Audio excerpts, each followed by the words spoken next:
તો જય માતાજી, તમારું સ્વાગત છે અમારા એક નવા બ્લોગમાં મિત્રો. તો આપણે ફરી એક નવા બ્લોગમાં આવી ગયા છે અને અત્યારે સાંજનો સમય થઈ ગયો છે, એટલે મારે જ્યારે પણ વ્લોગનો સમય મળે મને ત્યારે હું વ્લોગ બનાવું છું. તો અત્યારે હું ઘરની પાછળ ખેતરમાં ઊભો છું ને ઠંડો પવન આવે છે.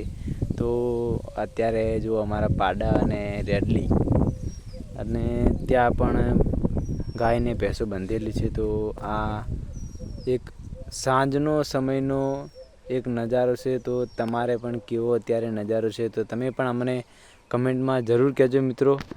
તો મારા આની પહેલાં મેં બ્લોગ અપલોડ કર્યો, તેમાં બ્લોગમાં 12 જણાને જોયો છે.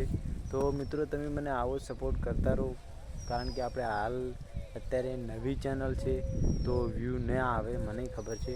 તો તમે બધા મને સપોર્ટ કરતા રહેશો તો મારે પણ ચેનલમાં વ્યૂ આવશે મિત્રો. તો આટલું જ કહેવા માગું છું, તમે બધા મને સપોર્ટ કરતા રહેજો. તો મારી મમ્મી પણ આવી ગઈ છે પાણી પીલે છે અત્યારે લાકડા લઈને.